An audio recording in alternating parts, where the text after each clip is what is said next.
Devocionais a Bíblia toda em um ano. Hoje, Atos, capítulos 22 a 24.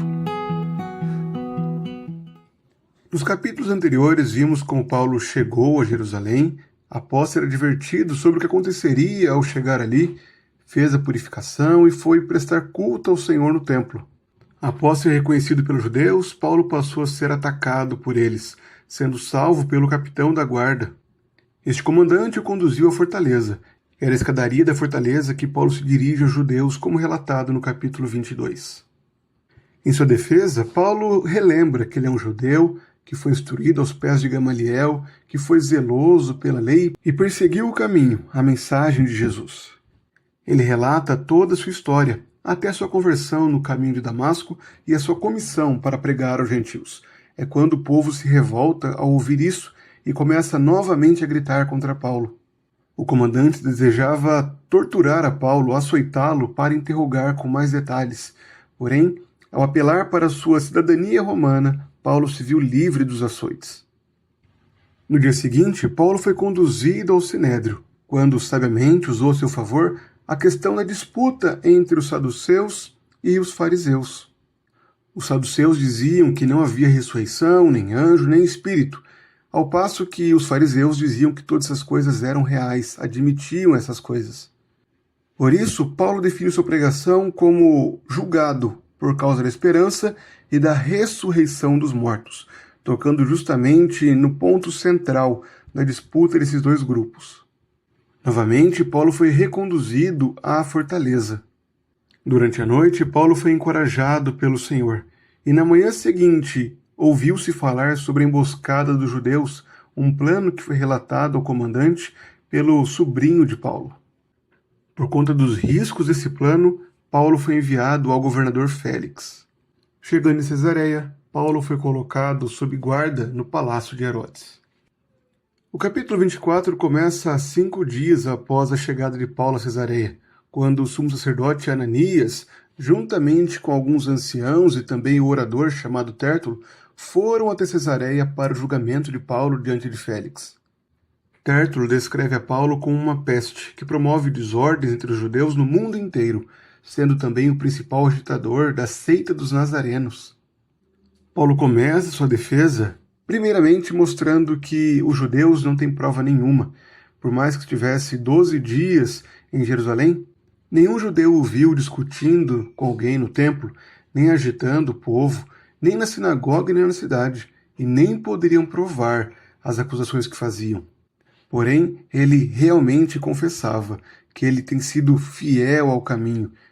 Embora chamassem isso de seita, essa era a forma com que Paulo vinha servindo a Deus, pois o ensino do caminho correspondia à lei e aos escritos dos profetas, tendo a esperança em Deus de que também haverá ressurreição, tanto dos justos como dos injustos. O compromisso de Paulo se esforçar para ter a consciência pura diante de Deus e dos homens. Félix então encerrou a reunião e disse que tomaria decisão assim que o comandante Lísias chegasse. Porém, os versos finais do capítulo 24 mostram que essa decisão foi demorada e longa. Durante algum tempo, Félix e sua esposa, Drusila, chamaram Paulo a fim de ouvir mais sobre a fé em Cristo Jesus. Ao ser advertido do juízo, Félix ficou amedrontado e interrompeu a reunião. É dito também que, posteriormente, Félix continuou chamando a Paulo, esperando receber algum dinheiro, alguma propina para que fosse libertado.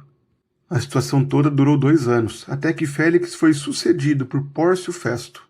E como Félix esperava agradar os judeus, manteve Paulo preso durante esses 2 anos. Os capítulos 22 a 24 de Lucas mostram que a prisão de Paulo não foi um fracasso, mas foi justamente o compromisso de Paulo com a missão, foi o cumprimento daquilo que o Senhor havia anunciado, de que ele seria testemunha do Evangelho, tanto diante de reis como também de governantes. A perseguição e os ataques dos judeus têm conduzido Paulo a pregar o Evangelho aos grandes governadores, aos comandantes da sua época. Homens como o governador Félix estavam agora cientes do juízo e temendo a mensagem do Evangelho.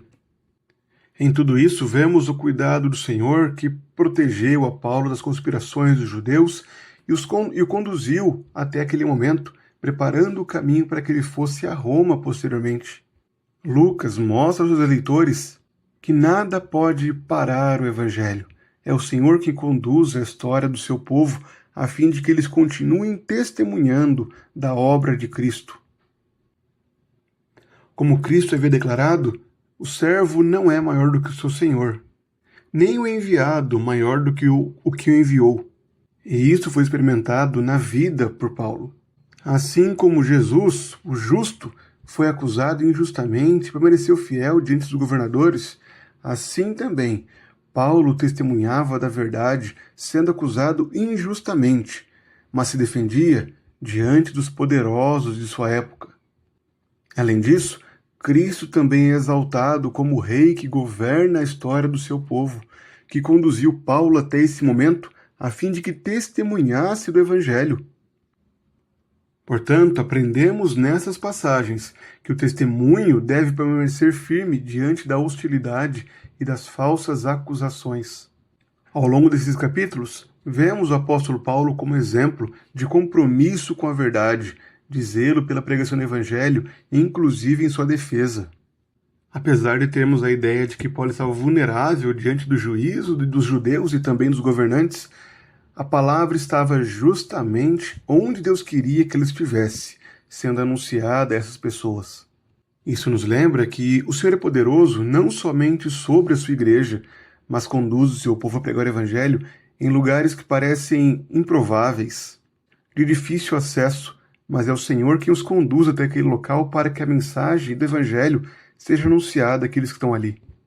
Por isso, como discípulos de Cristo, somos chamados a nos submetermos ao governo do nosso grande Rei, a sermos conduzidos por Cristo exatamente para o local onde Ele deseja que preguemos o Evangelho. Façamos o local onde estamos, o nosso trabalho, a nossa escola, o ambiente em que vivemos, o caminho, o local em que o Senhor deseja que preguemos o Evangelho. Aproveitemos as oportunidades, testemunhando de Cristo.